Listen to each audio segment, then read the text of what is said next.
There was nothing, and he began to treat. He thought best. He tried sleep so deeply that he would not dream. But it was impossible.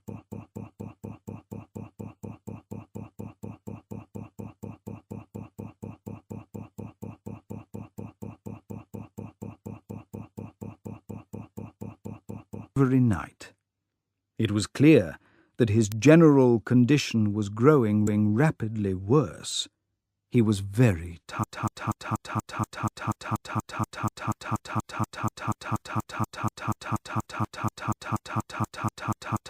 because it seemed his only hope, and because he found it a help.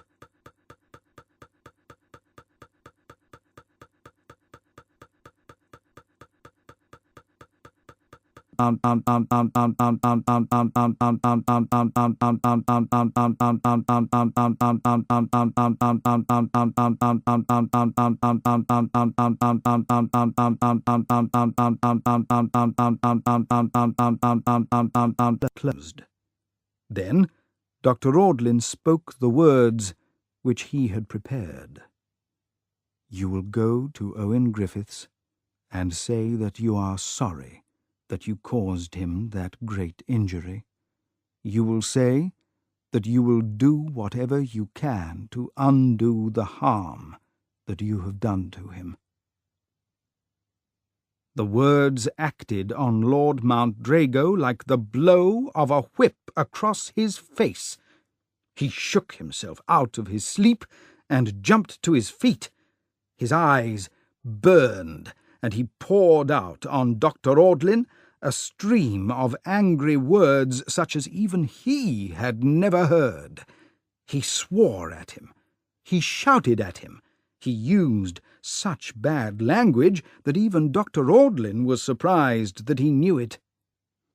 "Say sorry to that dirty Welshman! I would rather kill myself."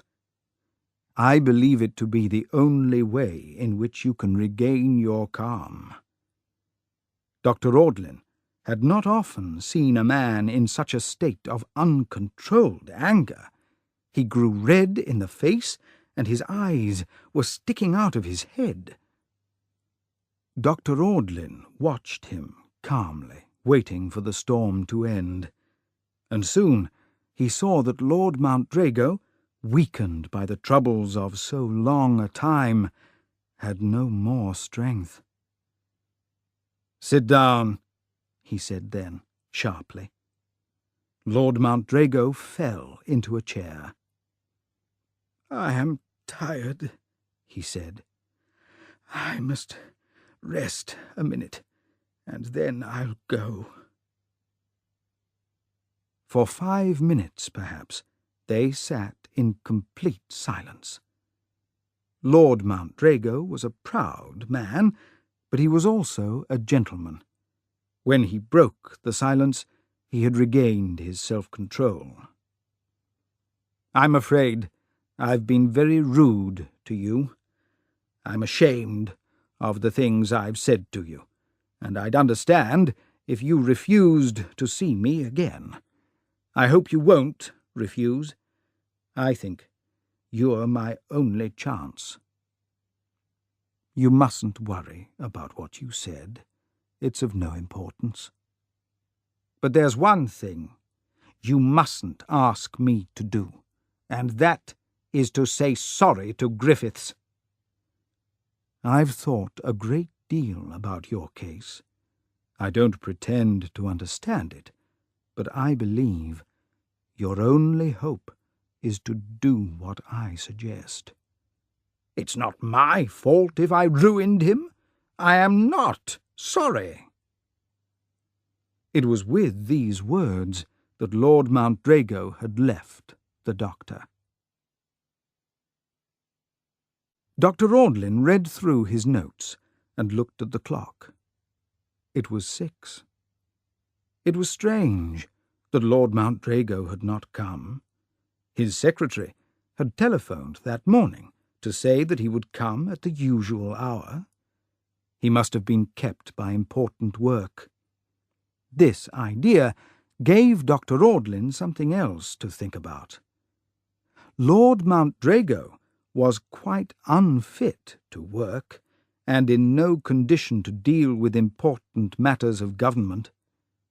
Dr. Audlin wondered whether he ought to tell someone at the Foreign Office that it was dangerous to leave things to him just now. But it would be difficult, and he would receive no thanks. After all, he thought, politicians have caused so much trouble in the world during the last 25 years, I don't suppose it matters if they're mad or not. He rang the bell. If Lord Mountrago comes now, will you tell him that I have another appointment at 6:15, and so I'm afraid I can't see him. Very good, sir. Has the evening paper come yet? I'll go and see. In a moment, the servant brought it in. Across the top of the front page, in big letters, were the words, "Death of a Foreign Minister." "My God!" cried Dr. Audlin. For once, he lost his usual calm. He was shocked, but he was not completely surprised. He had sometimes thought that Lord Mountrago might kill himself, and he could not doubt that he had killed himself. The paper said that Lord Mountrago had been waiting at an underground station, and as the train came in, he was seen to fall in front of it. It was supposed that he had suddenly fainted. The paper went on to say that Lord Mountrago had been suffering for some weeks from the effects of overwork, but had felt it impossible to leave the Foreign Office. There was more about his love of his country and about his skill, and various guesses about who would replace him as Foreign Minister. Dr. Audlin read all this. He had not liked Lord Mountrago.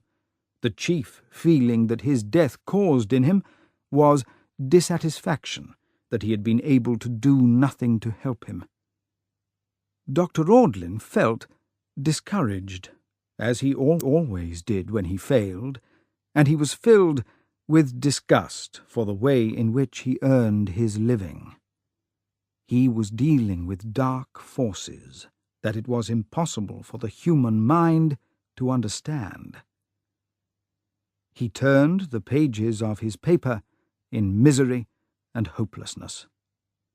But his misery turned once more to shock as his eyes fell on a paragraph near the bottom of a page. "Sudden death of a Member of Parliament," he read. "Mr. Owen Griffiths was taken ill in Fleet Street this afternoon, and when he was brought to the nearest hospital, he was found to be dead. It is thought that death was from natural causes, but this is not certain."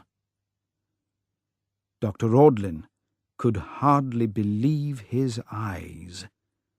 Was it possible that the night before, Lord Mountrago had at last, in his dream, found a weapon, knife or gun, and had killed his enemy?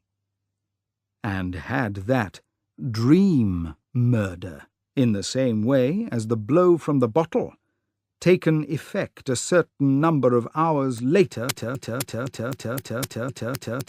on the waking man? Or was it when Lord Mountrago found a means of escape by killing himself? The enemy, still not satisfied, had followed him to some other world to continue his attacks there? It was strange. The sensible thing was to think of it as pure chance. Dr. Audlin rang the bell. "Tell Mrs. Milton that I'm sorry I can't see her this evening. I'm not well."